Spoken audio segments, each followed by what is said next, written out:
किसानों का आंदोलन को आज लगभग 2 महीने होने को हैं और ये आंदोलन लगातार अपने चक्र पर बढ़ता ही जा रहा है।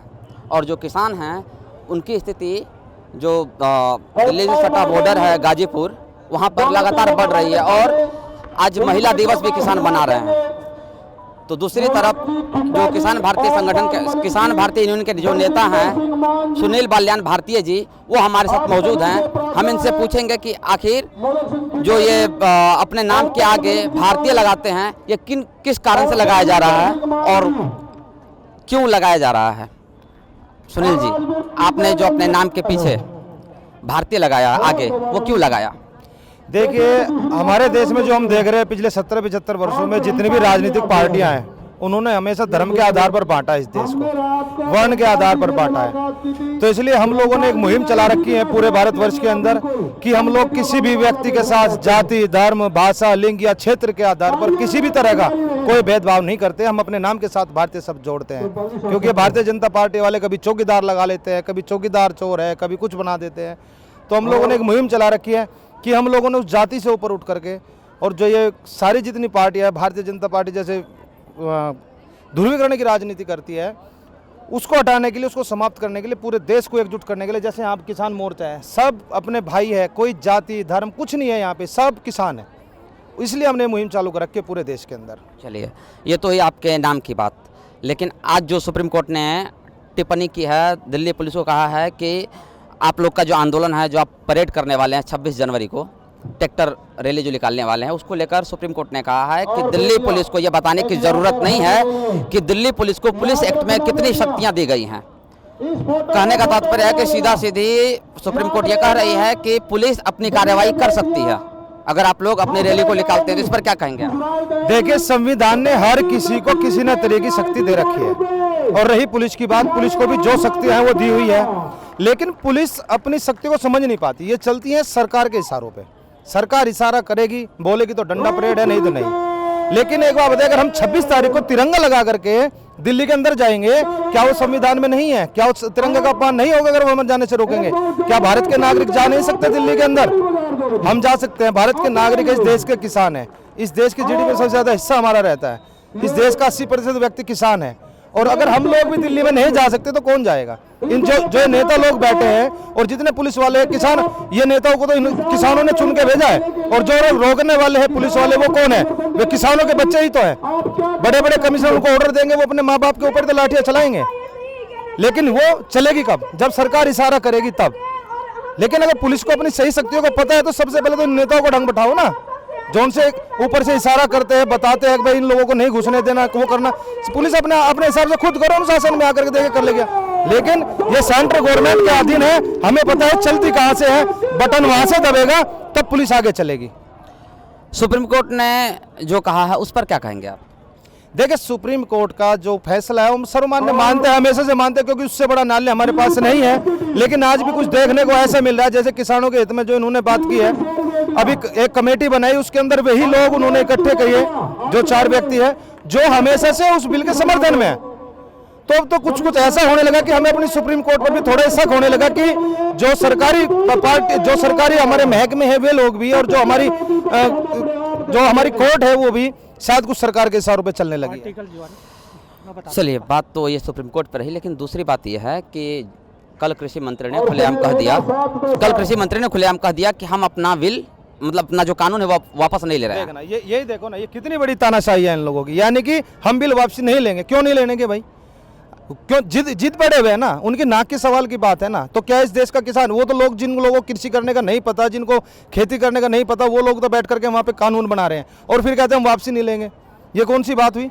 कल मैं तुम्हारे सामने प्लेट लेकर आ जाऊँ खाने की, कल खाना ही खाना, मैं वापसी लूंगा नहीं, ये कौन सा तरीका है? अगर जबरदस्ती खिला रहे हो, अरे हमें नहीं चाहिए भैया, क्यों नहीं लेंगे वापसी? वापसी तो लेना पड़ेगा, आज नहीं लेंगे तो कल लेंगे। हम तो तैयारी में बैठे हैं, नहीं तो सरकार पलट के लेंगे, वापसी तो जाना ही है। मतलब आपका कहने का तात्पर्य है कि आप जब तक बिल वापस नहीं होगा तब तक आप यहाँ से हटने वाले नहीं हैं? 2024 मई तक हम यहीं पर डटे हुए हैं। 2024 मई भाजपा गई तब तो वापसी होगा, तब तक यहीं डटे हुए, यहाँ से कहीं नहीं जाएंगे हम लोग।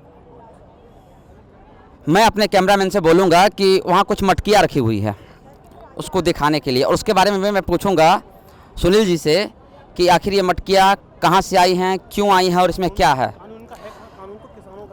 अब मैं कहूँगा कि हाँ, दिखाने के लिए कहूँगा।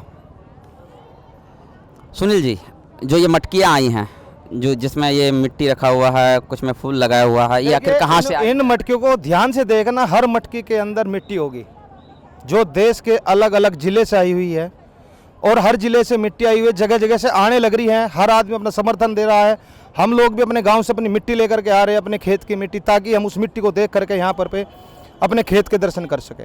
और ये सरकार यहाँ देखना नहीं चाहती कि यहाँ पे कितनी एकता है, कितनी अखंडता है, और हमेशा इसको दूर करने का प्रयास कर रही है। और ये पूरे देश से, हर राज्य से यहाँ पे मिट्टी आएगी।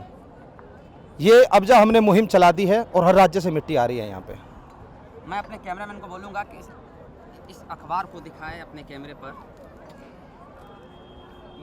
ये जो अखबार है, ये आप लोगों ने निकाला है, मोर्चा। आखिर इसकी ज़रूरत क्यों आन पड़ी आपको कि आपको अपना अखबार निकालना पड़ा? देखिए, जो गोदी मीडिया है वो हमारी खबरों को नहीं छाप रहे हैं और हमारे विचारों को दूर तक नहीं जाने दिया जा रहा है। तो किसानों ने अब सोचा है कि अपना ही जो न्यूज़पेपर है क्यों ना निकाला जाए, और अपना न्यूज़पेपर उतार करके लोगों तक अपनी बातों को पहुंचाया जाए, अपनी जो सच्चाई है यहाँ की उनको बताया जाए। क्योंकि जितनी भी गोदी मीडिया है वो गोदी मीडिया दिखाने का प्रयास नहीं करी, क्योंकि वो हमेशा झूठ दिखाने का प्रयास करती है। कभी खालिस्तानी बता देती है, कभी आतंकवादी बता देती है, कभी यहाँ आकर के इन किसानों का दर्द नज़र नहीं आता। आज हमारी माताएं बहनें इतनी यहाँ आकर के बैठी हुई हैं इस दिन ठंड के अंदर, लेकिन किसी को इस चीज़ का तरस नहीं आता कि किसान यहाँ पे आकर के क्यों बैठा है सड़क के अंदर। तो इस गोदी मीडिया को भी आप लोगों के माध्यम से बताना चाहता हूँ कि सच्चाइयाँ दिखानी शुरू कर दो। एक आप देख लो, हर भारत वाले अर्नब गोस्वामी, जिसकी चैट भी आज पकड़ी गई है, परसों से चैट उसकी आई हुई है। उसको इस देश के अंदर अगर हमला होता है तो उसको खुशी होती है इस चीज़ से। अरे शर्म के डूब के मर जाना चाहिए, थूकता है तुझ पे भारत। गोस्वामी, ऐसी ऐसी हरकतें तुम लोग इस देश के अंदर करते हो, इसकी जांच होगी, और पूरी जांच होने के बाद इस सरकार को भी बता दिया जाएगा और इस अर्नब गोस्वामी को भी बता दिया जाएगा। अर्नब गोस्वामी खुद को देशभक्त बताते हैं। आज पूरा भारत उसके ऊपर थूक रहा है। कितना बड़ा राष्ट्रभक्त है उससे पता लग रहा है। जब उसकी जो चैट निकाली गई है उससे आज पता चल रहा है कि उसकी कितनी बड़ी हरकतें थी और कितना गलत काम उन लोगों ने किया है। और वो देश के अंदर हमला हो रहा है, और इतने जो मजबूत सीक्रेट थे, यानी कि हमला होने से 3 दिन पहले उस व्यक्ति को ये पता चल गया कि कुछ बड़ा होने वाला है। और क्या वो सीक्रेट पॉइंट उसने पाकिस्तान तक नहीं पहुंचाए? जब उसको पहले से कहां से आई उसके पास ये खबर? कैसे उसको पता चला इस खबर का कि यहाँ पे देश के अंदर कुछ ना कुछ होने वाला है? कैसे अपने आदमियों के साथ बोल रहा था? इसका मतलब उसने लीकेज बात बाहर भी लीकेज की, तो कहां से राष्ट्रभक्त हो गया? तो उसने पहले से पाकिस्तान को भी सचेत करा होगा जरूर। इसकी पूरी जांच होनी चाहिए, और इसकी जांच होने के बाद उसको सजा पूरी मिलनी चाहिए इस देश के अंदर। तो आप देख रहे हैं कि किस तरह से किसानों का गुस्सा और लोगों का गुस्सा सामने निकल कर आ रहा है। जो आज की मीडिया की जो सच्चाई है उसको लेकर किसान आक्रोशित हैं, जिस कारण वो आज अपना अखबार निकाल रहे हैं, अपनी वेबसाइट बना रहे हैं और कह रहे हैं कि मुझे ये गोदी मीडिया पर बिल्कुल भी भरोसा नहीं है।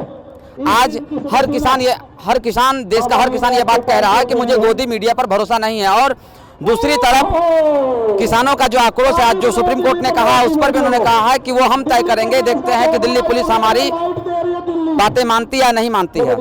तो ये हमारे साथ थे सुनील बालियान भारतीय, जो कि आप कहाँ से आते हैं? मैं जिला शामली उत्तर प्रदेश से हूँ। मेरा एक गांव है छोटा सा इस्लामपुर घोसोली, वहाँ से आया हुआ हूँ। और जब से आंदोलन यहाँ पे चला, लगभग पिछले 52-53 दिन से मैं यहीं पे हूँ, और रात दिन यहाँ पे रह करके अपने किसान भाइयों के साथ कंधे से कंधा मिलाकर खड़ा हूँ। कितना दिन हो गया आपको आए हुए? हाँ जी, आपको आए हुए कितना दिन हो गया? मुझे 52 दिन हो गए यहाँ पे आए हुए, 52 डेज। मतलब जिस दिन से आंदोलन शुरू हुआ? जिस दिन से आंदोलन शुरू हुआ उस दिन ही आ चुका था मैं यहाँ पे।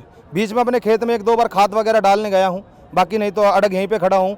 और ये लोग जो बताते हैं कि ये जो आंदोलन है हाईजैक कर लिया गया है, उन मूर्खों को ये नहीं पता कि ये हाईजैक नहीं, ये आंदोलन हाईटेक हो चुका है। हाईटेक, लेटेस्ट टेक्नोलॉजी के द्वारा, जैसे आज हमारा न्यूज़पेपर आ रहा है, वेबसाइट आ रही है, सब चीज़ आएगी। हमारी IT सेल भी तैयार हो रही है। तुम लगाओ कितना जोर लगाना है, किसान हटने वाला नहीं है। किसान ने ठान लिया है, मान लो तो हार है, ठान लो तो जीत है। और किसानों ने ठान लिया है कि यहाँ से जीत कर ही जाएंगे।